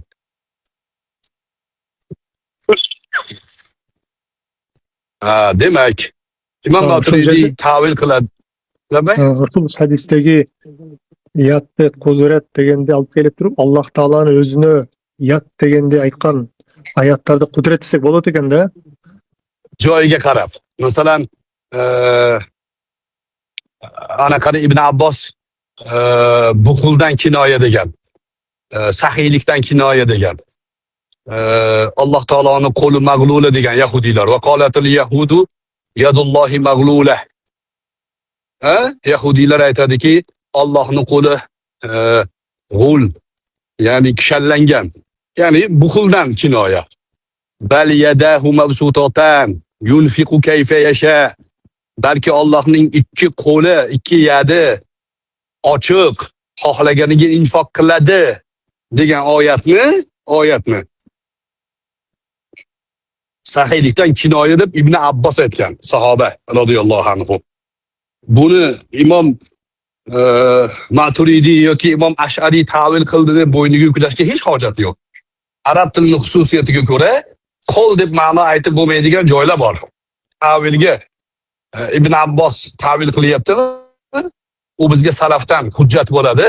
Ta'vil qilinadigan joyda majbur ta'vil qilinadi.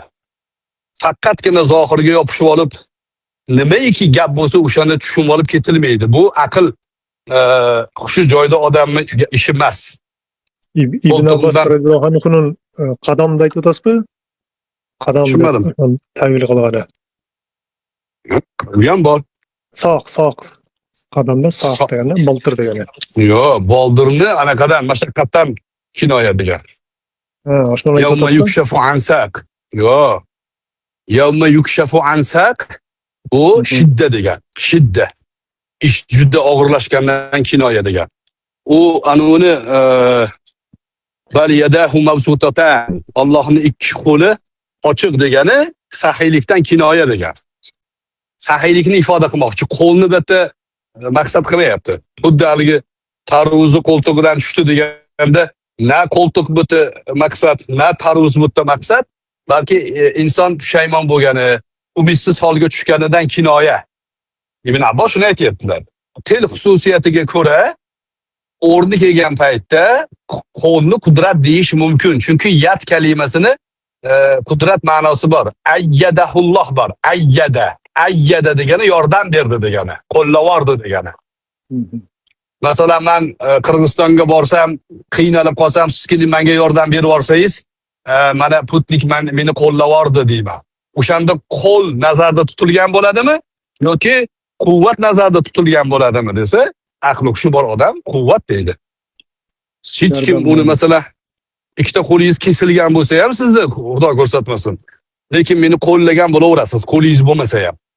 Yordam bergan bo'lasiz. Gapingiz bilan ham bo'lishi mumkin. Obro'yingiz bilan, tanish bilishingiz bilan bo'lishi mumkin. O'shaning uchun ta'vil mumkin bo'lgan joyda ta'vil qilinadi. Masalan, fissama. Alloh taoloning osmonda deyilyapti, fissama, to'g'rimi? Ha? To'g'ri. Fi'ni ma'nosi nima? Fi'ni.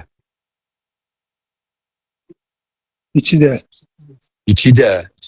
Agar siz Allohning osmonning ichida desangiz, dindan chiqasiz. Hulul bo'ladi. Kalit. Ishlamadi hali. Nimaga bu yerda fissamoni ala samo deb ta'vil qilasiz? Savol sizga.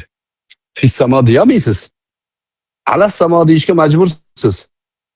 Fissamo haqiqiy ma'no bo'ladi. Alloh subhanahu va taologa muvofiq zotiga, sifatiga noloyiq chiqib qolganligi uchun ala samo deb ta'vil qilasiz. Nimaga? Fini ala ma'nosi ham bor deysiz. Endi Murodiyni lug'at kitobi bor. O'sha lug'atda fi ala ma'nosida kelsa haqiqiy bo'ladimi, majoz bo'ladimi deb savol qo'yib, fi ala ma'nosida kelsa majoz bo'ladi degan. Tavil majozga o'tishga majbur bo'lasiz. Qur'oni Karimda majoz yo'q degan odam bu problema u. Majoz bor Qur'onda. Ibn Navoz rahimahulloh Ramazon Butiga bilan bahsida Qur'onda majoz yo'q degan. Deganda Ramazon Buti rahimahulloh kim dunyoda ko'zi ojiz bo'lsa, oxiratda ham uni ko'zi ojiz bo'ladi degan oyatni o'qigan. Va adallu sabila deb. Shu oyat majozmi degan. Alloh akramahulloh, Alloh rahmat qilgan bo'lsin. Ibn Bozning ko'zlari ojiz bo'lgan. Jin bo'lib qolganlar shunda. Majoz bor. Tavil qilishga majbursiz. Shunda olaman deb o'zingiz eshitib olgan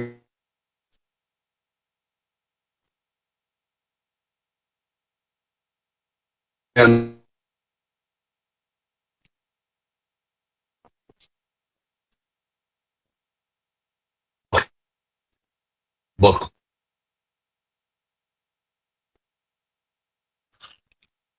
Liftdaydim, ovoz uzilib qoldi. Hop, demak, fissaboni ala samo deysizmi sizlar? O'tnik. Ali Amanisida kelganda. Nimani? Salaflar shunday tushungan. Demak, tavil qilgan ekan salaflar. Asman shul yadosning ichida emas. Bu jahmiylardan, hululiylardan aqidasi bo'lib qolibdi, kufr aqida. Demak, tavil qilish kerak ekanmi? Demak, tavil qilar ekanmi? Fi so'zlik ma'noda, ala ma'noda keladi. Fi ala ma'noda majoz bo'ladi. Majoz aytyapman-da. Majoz bo'ladi o'sha ala. Majoz tavil degani.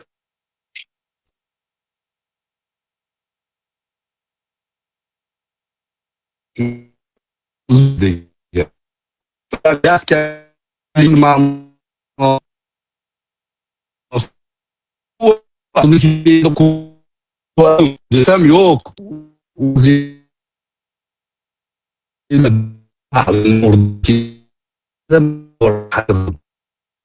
Xuddi shunday fini asl ma'nosida fi ma'nosini majoz majbursiz yo'q. Nimaga desa, chunki kufr aqida bo'lib qolyapti. Aqidadan qochish ta'bir qiladi. So'zingiz uzilib qoladi sizniki. Baylanish yaxshi bo'lmaydi.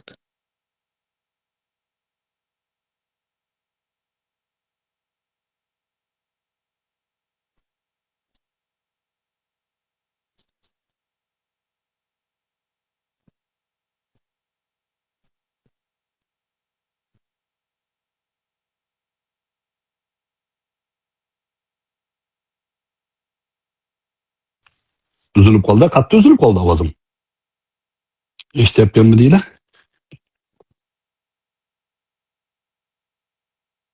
Hamma uxlab qoldi shekilliga. Ustoz tavil ma'nosi degan joyga o'tsaligi shu joyda to'xtab qoldi, uzilib qolishundan. Tadabburga aytgan gapim eshitilmadimi? Yo'q, eshitilmadi. Yo'q, eshitilmadi. Tadabburga aytganim eshitilmabdi-da. Ha, yaxshi. Allohning irodasi. Abror Muxtor Ali deb nimadir yozib oldim endi shu tadabbur.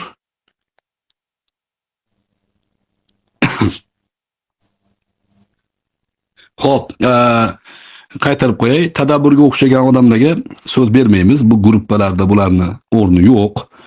Bu yerda muloyim gaplashadi o'zicha, lekin o'zini gruppasiga borib olib, qo'lga tushmaymizki baribir, qayta tirilish menimcha yo'q. O'shaning uchun xohlaganimizdek haqorat qilib qochib ketaveramiz degan e'tiqoddagi odamlar bular. Shariatga ham shular tupurib qo'ygan. Shariatingni jazosi menga yetmaydiki, meni nomim tadabbur deb yurgan odamlar. O'shaning uchun ularga imkon berishni hojati yo'q. Bular bilan oxirgi nuqta qolgan. Yuzma-yuz keladi. Shar'iy asosda hujjatlashamiz. Biz musulmonlarni kofir deyotganiga isbot keltiradi. Keltira olmasa, shariat bularga qo'ygan jazoga rozi bo'ladi. Payg'ambar alayhissalatu vassalom bularni shariat qilichi bilan o'ldirishlikka buyurganlar. Musulmonni takfir qiladigan qozi bularni o'zini zamonasiga ko'ra jazolaydi, ta'zir beradi. Tarixda bularni shu musulmonlarga nisbatan shunaqangi ifloslik, xiyonat qilaverganiga qattiq jazolarni berishgan. Ba'zilarini terisini shilib olgan. Musulmonlarni shu kofir degani uchun shunga muqobil jazo, ta'zir bergan.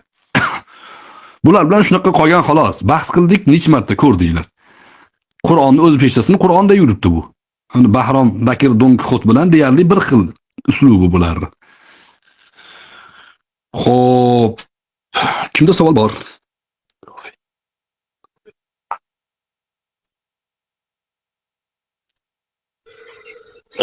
Savol borlar ochaverakmi? Imkon bormi ustoz? Ismoil Roziyev, marhamat.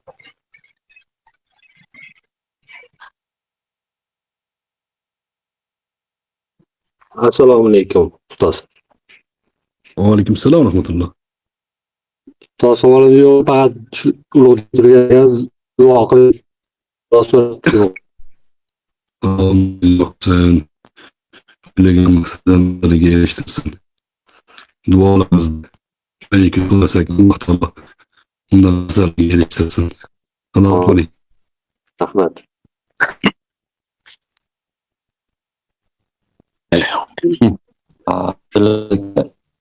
So'rashimizni avvalo assalomu alaykum va rahmatullohi va Alaykum assalom va rahmatulloh.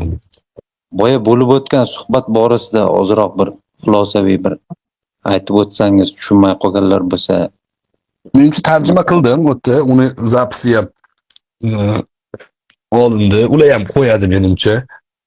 Endi eng birinchi kelgan zahoti, o'zi aloqaga chiqqan zahoti bir-birimiz bilan yaxshi gaplashdik. Avval men biroz o'sha o'rtada turgan ba'zi troll odamlar bilan keskinroq gaplashganimga, buni ham o'shalardan deb xayol qilib turgan ekanman. Lekin keyin bilishimcha, o'zi salafiy bo'lsa ham yaxshi erkak bo'lar ekan, gap so'zi joyida va uni boshiga kelgan ishlarni misli meni boshimga kelgan bilan bir xil ekan. Ya'ni buni ham ilmiy bahs qilaman deb chaqirib bir joyga borib to'satdan hujum qilib qolishgan, videolarni qilib tuhmatlar qilishgan. Bu endi o'sha xavorij, musulmonlarni kofir deydigan odamlardan nafratlanaman deb mendan uzr so'rayapti. Shunaqa mashina o'rtada turgan odamlar gapiga chalg'ima deb.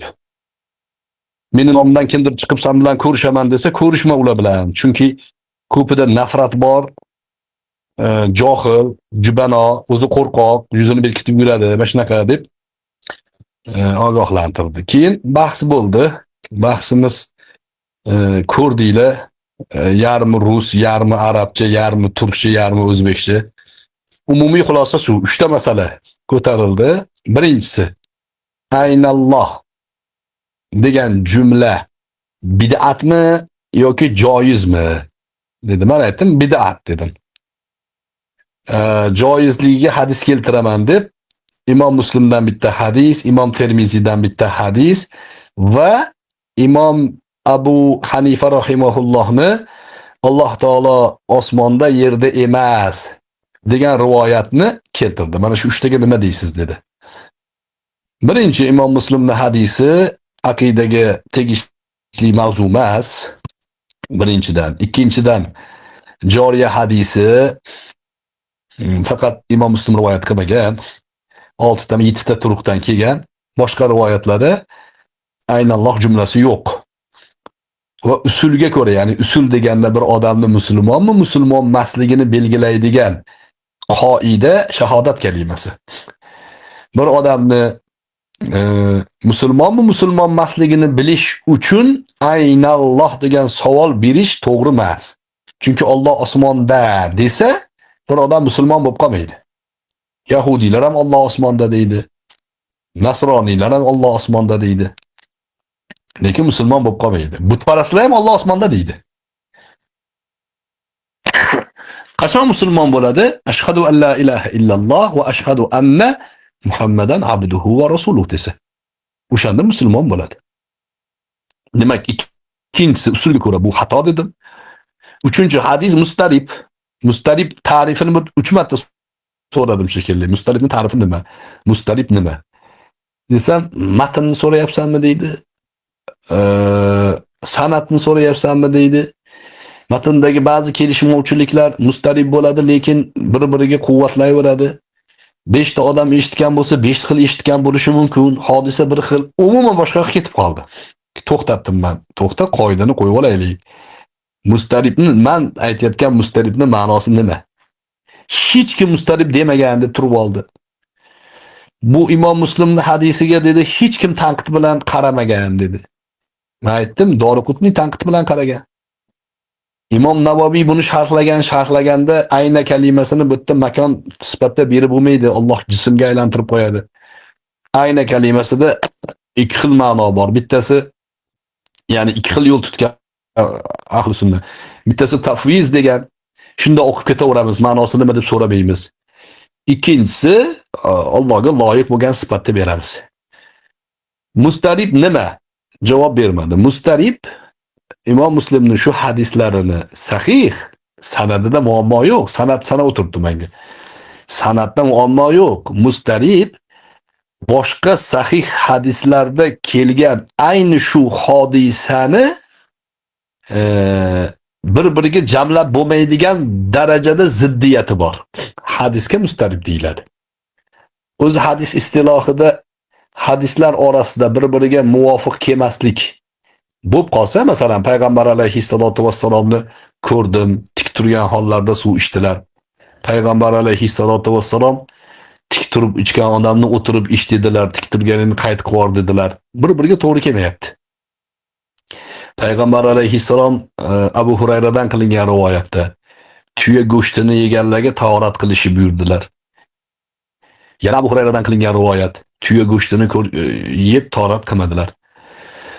Mana shunaqa hadislar nima qilamiz deganda Ibn Qayyim rahimahulloh 3 xil yo'lni aytgan. Birinchi, nasx mansuxni da'vo qiladi. Nasx mansux. Bittasi oldinroq aytilgan, keyinchalik u nasx bo'lib, ikkinchisi keyin aytilgan. Shuni isbotlay olsa, demak hadis to'g'ri kelib ketadi. Tikka turib ichganlar, keyin o'tirib ichganlar deb isbotlasa, roful yadayn qilganlar, keyin eng oxirida roful yadayn qilmaganlar.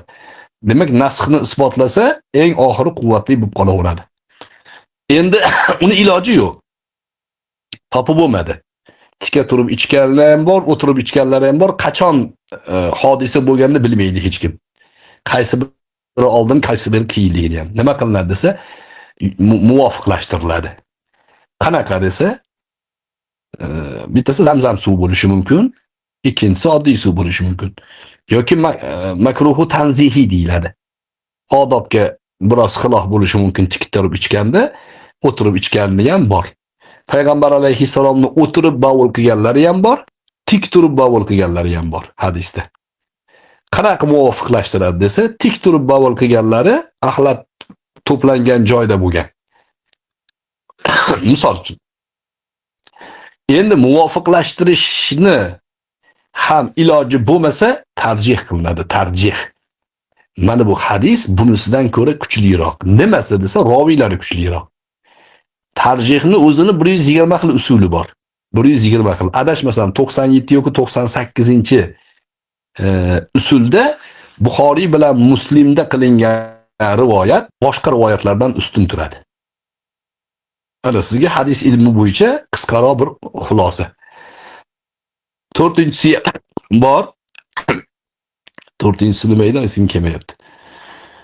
Imom Kavsarni ham sanagan, to'rtinchisi bor edi, agar adashmasam. Endi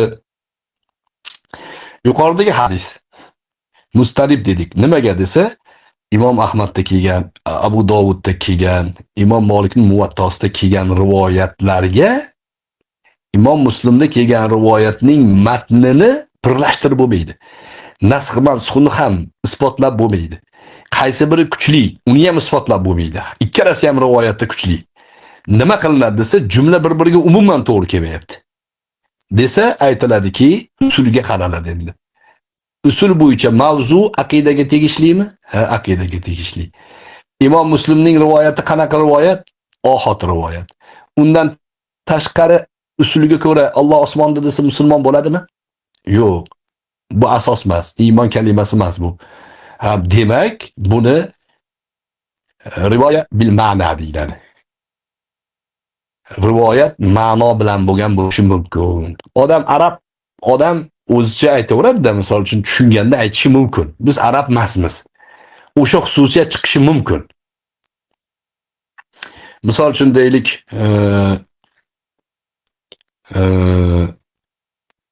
palonchi pistonchini turtdi desa, men o'zimdan keyingi falonchi pistonchini turtdi deb rivoyat qilsam, mendan eshitgan odam palonchini uribdi deb rivoyat qilishi mumkin.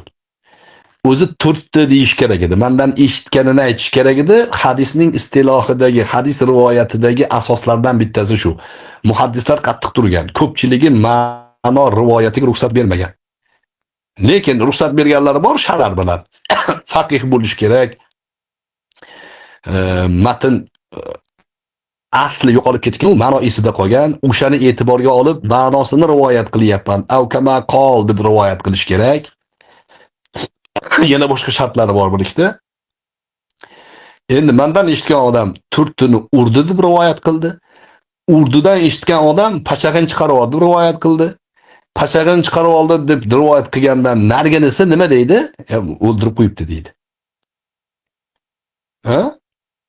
Ana endi nima bo'ldi? Hadis sahih, sanad sahih, lekin siz o'zingizni tushungan ma'noyingizni kompyuter emassizki eshitganingizni zapis qilib tarqatadigan. Tushungan ma'noyingizni rivoyat qildingiz. Endi shu joyda bitta masala yuzaga chiqadi. Payg'ambar alayhissalatu vassalomning ham dini diyonat haqida, xosatan aqida haqidagi gaplari vahiy hisoblanadi. G'oyri matlu vahiy deganmizki, ana Bahrom Bakirlar Payg'ambar alayhissalomning gaplarini vahiy emas deyapti. O'shaning uchun xohlaganda Rasulullohga tuhmat qilaveradi ular. Muhaddislar va bilan fa'ni o'zgarib qolishligiga qattiq turishgan.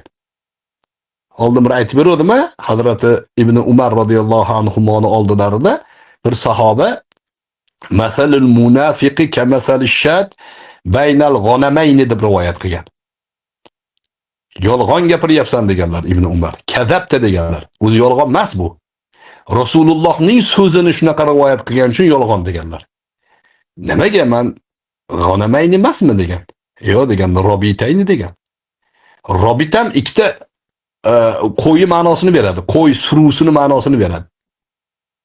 Sinonim. Ikkalasi bir-ku degan robiy. Ikkalasi ham qo'y ma'nosi deganda, yo'q, sen g'anam deyapsan degan. Hadisda robit degan. Rasulullohdan qanday eshitgan bo'lsang, shunday rivoyat qilasan degan. Chunki Rasulullohning gaplari nima? Vahiy. Ana shu ma'noda Imom Muslim rivoyat qilgan Aynalloh jumlasini ulamolar ma'no rivoyat qilgan, o'rtada kimdir ma'no rivoyat qilgan, o'shaning uchun boshqa sahih hadislarga mustarib bo'lib qolgan. Bizda bitta qoida bor, Payg'ambar alayhissalatu vassalom oldin aytgan gaplariga keyin teskari gapirishlari mumkin emas, agar nasx chiqmagan bo'lsa. Nasx bo'lsa, bu narsa ma'lum. Zayd ibn Muhammad deganlar boshida, keyin yo Zayd ibn Horisa bo'lar ekan deb o'zgartirganlar, nasx bo'lgan u. Uni ma'no bo'lishi mumkin, lekin Payg'ambar alayhissalomdan ilk birinchi qoida shu, Qur'onga ham zid kelishi mumkin emas, o'zlarining hadislari ham bir-biriga zid kelishi mumkin emas, sog'lom aqlga ham zid kelishi mumkin emas. Zid keldimi, muammo bor. Nima muammo desa, mana bu hadisda ma'no rivoyat qilingan muammosi bor. O'shaning uchun bu hadisni mustarib deyiladi. Buncha gap Javziy do'stimizga ya'ni singmadi, tushunmadi, mustaribga ma'no aytmadi. Natija ko'rib turdik, mana hozir zapslar ham bor, o'sha yerdan ham ko'rib eshitib olasizlar. Keyin uchinchisi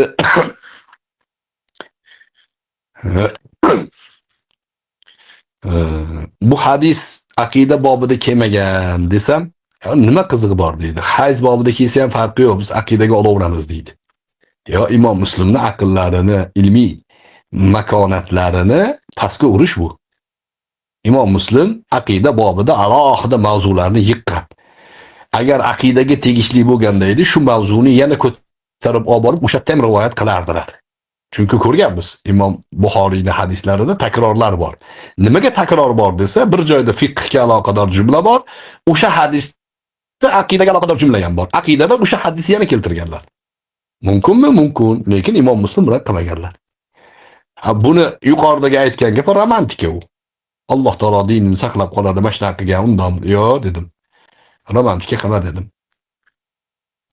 Keyingisi Abu Hanifa rahimahulloh Alloh osmonda, yerda emas degan jumlani aytgan deydi. Keyin Nuh al-Jami rivoyat qilgan buni dedim. Nuh ibn Abu Maryam desam, ha dedi. U haqida Yahyo ibn Ma'in, Imom Ahmadning yaqin do'sti, muhaddis, hadis ilmida Yahyo ibn Ma'inni oldida hamma qo'l ko'taradi. Ba'zi ulamolar aytadiki, eshikni taqillatar ekan Yahyo ibn Ma'in. Ichkarida muhaddislar o'tirgan bo'lsa, kim deyishar ekan. Yahyo ibn Ma'inman desa, kirgizmaymiz seni deyishar ekan. Nimaga desa, agar sen birortamizni bu zaif deb qo'ysang, hayotimiz qop-qoraga aylanib qoladi. Bor yo'q deyishar ekan. Bir dona guvohligi butun boshli muhaddisi obro'sini to'kib tashlagan. Shunaqa odam bo'lgan. Yahyo ibn Ma'in Nuhul Jami haqida jamaa kulli shay illa sidq degan. Hamma narsani to'plagan u, sidq yo'q birortasi, ham sidqni to'plamagan. Hamma narsani olgan, to'g'ri narsani olmagan deb tanqid qilgan. O'shaning uchun Yahyo ibn Ma'inni gapi bizga gap, Nuhul Jamining gapini olmaymiz. Desam, aniqni aytyapti. Oti nima? Hafs in an Asim. Asim haqida muhaddislar o'rtasida ta'na bor. Hadis rivoyat qilishda zaif degan gap. Shu zaifligini e'tiborga olib qiroatini olmaymizmi dedi. Yo'q, olamiz. Qiroati kuchli bo'lgan. Keyin ozgina o'tgandan keyin anaqani oti nima? Aynalloh hadisidagi, joriya hadisdagi roviylarni sanab beryapti menga. U roviylar muhaddislar ular. Ular aqida shakllantirgan odamlar emas. Ular roviy, eshitganini bizga rivoyat qilib tashab ketgan. Undan faqih, fiqh olgan, kalom ilmi aqida ulamolari aqida olgan, falsafa olgan, odob olgan, targ'ib olgan va boshqa hokazo. Shu bilan deyarli suhbatimiz tugadi. Keyin 3 ta masala yana gaplashamiz dedi. Endi ertaga vaqting bo'lsa gaplashaylik dedi. Men ertaga Toshkentga qaytadiganman. Telegramda gaplashamiz deb qo'ydim. Balki chaqiramiz, shu yerda gaplashamiz. 3 ta masala. Bittasi istivo, istiqror ma'nosi bor deyapti. Kim rivoyat qilgansam Ibn Abbos deyapti. Ibn Abbosdan kim rivoyat qilgan desam bilmayman deyapti. Ibn Abbosdan Mujohid rivoyat qilgan. Va buni anaqasi bor. Muammosi bor. Bo'ldi, shuni gaplashamiz dedi. Shu bilan qoldi u. Ikkinchisi Imom Malikni gaplari.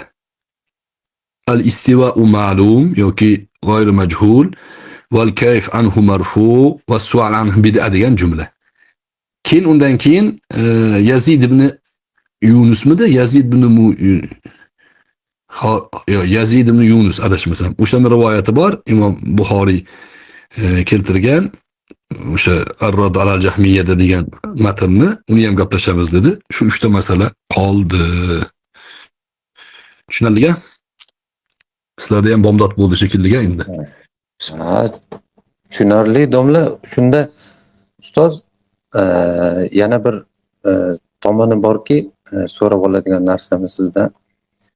O'sha mustalah ilmini o'rgansa, mustalah ilmini, mustalahul hadis o'rgansa, usulni o'rgansa, shunda ularni yo'nalishi, ya'ni o'zlari da'vo qilayotgan salafiylik yo'nalishi cho'kadimi shunda? Ha, salafiylik yo'nalishi usulsizlikdan kelib chiqqan o'zi. O'zi ham aytayapti, menga bir 3 marta qaytardi. Hadis meni soham, hadis meni usulim dedi, lekin mustaribning ta'rifini aytib ber dedim, aytib ber olgani yo'q. Hadis mustaribning ta'rifini aytib ber. Alloh taolo istiqror qilgan arshga deyapti. Hojat, u hojat paydo bo'lib qoladi Alloh taolo. Sam yo'q bo'lmaydi deydi. Hojat ta'rifini aytib ber, nima degani? Ehtiyoj nima degani? Sam ta'rifini aytmayapti. Masalan deylik, arab tilida ta'rif borda, ehtiyoj so'zi, hojat so'zini ta'rifi iktimaluz zot bi g'oyri zatihi deydi. Ta'rifi shunaqa. Iktimaluz zat bi g'oyri zatihi deydi. O'zidan boshqaning sababidan kamolatga yetadigan narsaga ehtiyoj deyiladi. O'zi kamolatga yeta olmaydi. Masalan, bola bo'lmasa kamolat bo'lmaydi hayotida. Pul bo'lmasa, ovqat bo'lmasa, inson nuqsonli bo'lib qolaveradi. O'sha boshqa narsa uni to'ldirib turadigan narsaga ehtiyoj deyiladi. Arsh ustida bo'lsa, Alloh arshga ehtiyoj bo'lib qoladi. Ehtiyoj sifat paydo bo'lib qoladi. Zoti bilan osmonda desa, osmonga ehtiyoj paydo bo'lib qoladi. Mana shunaqa usullari bo'lmaganligi uchun nima qilishyapti? Turli ko'chalarda dovdirashyapti. Usul men bilaman deyapti, lekin ta'rif bilmaydi. Masalan, Imom Navaviyni Muslimni hadisi bor. Biz hadisni shuni tushunamizmi desam, salafdan tushunamiz deydi. Muslimni hadis rivoyati bor. Undan oldingi variantida bunaqa variant yo'q. Muslimni hadisini kim orqali tushunamiz? Sharh bilanmi desam, ha. Kimni sharhi? Undan oldingidan salafni sharhi deydi. Kim sharhlagan shu hadisni undan oldin? Yo'q-ku. Navaviyning sharhi mana deb ochib endi o'qiymasam, men Navaviy adashgan deydi. Imom Navaviy adashganmi? Ha, aqidada adashgan deydi. Nimaga? Imom Navaviy adashgan bo'lsa, Ibn Hajar adashgan bo'lsa, Juvayni adashgan bo'lsa, nima bo'ladi unda? Ibn Taymiyachi deb qo'yadi. Ibn Taymiyani aqidada isbotlab qo'yib qo'yishgan adashganini. Ko'p yozgan kitob deydi. Ibn Taymiya ko'p kitob yozgan-ku deyapti. Ko'p kitob yozganligi bilan o'lchanmaydi. To'g'ri, xulosa qilibsiz, usul yo'q, metodologiya yo'q. O'rtada nimaga aqida kitoblari, matnlari muhim desa, ular usullarda. Mana Alloh taolo haqida gap ketganda, Alloh taoloni mana Abu Hanifa Allohu shay'un la kal ashya. Yusammillaha shay'an la kal ashya. Mana shu qoida, shu me'yor.